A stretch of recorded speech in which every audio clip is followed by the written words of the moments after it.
Islam, I believe to be one of the most motivating factors for me. When I study the Quran, I become entirely impressed that this is a revelation from the Almighty God.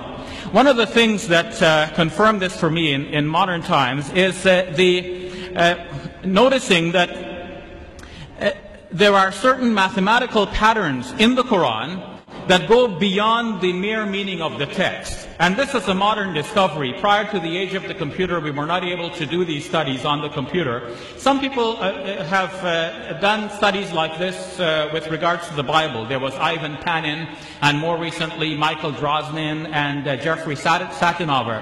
But all of these studies have been discarded and discounted by those who have reviewed them independently. In the case of the Quran, on the other hand, there are many numerical correspondences between things, between numbers of verses, between numbers of chapters, numbers of words, numbers of letters.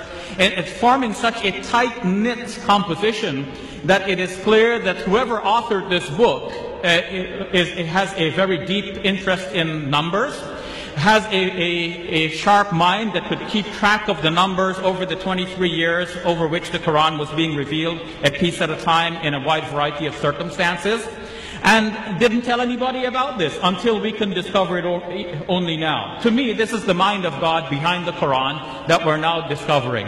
For example, one of these aspects is the number of times words occur in the Quran that are meaningful in terms of the numbers and in terms of each other. For example, tonight our debate is about Jesus. The Quran says that Jesus is like Adam, and the Quran means but they're both created by God. But there is another way in which Jesus is like Adam in the Quran. Each name, Jesus and Adam, occurs in the Quran 25 times. And if only once do they occur in the same verse, and another time in the same chapter. To think of the other 23 occurrences scattered in a variety of chapters in the Quran. Some chapters mention Adam but do not mention Jesus. Some mention Jesus but not Adam.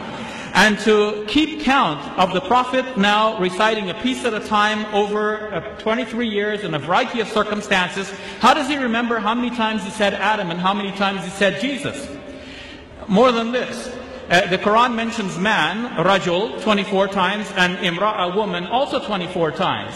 The Quran mentions Satan, an angel. Satan 68 times, angel 68 times as well. The Quran contrasts this life with the life hereafter. Dunya in the Quran occurs 115 times. Akhirah, the life hereafter, also 115 times. What accounts for this phenomenon? What are the chances that you pick up a book, any book, and you ask yourself, how many times does this book mention the word day? Now, any book will tell you that there are 365 and a quarter days in a year. Now, and every child almost knows that.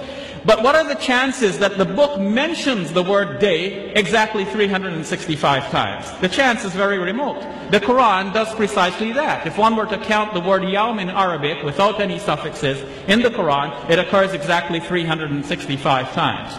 This is one part of a larger phenomenon in which we see that the Quran measures things. Things are measured in the Quran, and the Quran actually draws attention to this. The last verse of the 72nd chapter says that God has measured everything numerically. No one realized at the time that this was actually about the Quran as well. In fact, there are things in the Quran that are measured numerically, and we're only discovering that now. As Adam Smith said in the world of economics, there is an invisible hand guiding everything. To me, there is the invisible hand of God and the mind of God guiding the revelation and the eventual compilation of the Quran as we have it now. Thank you very much.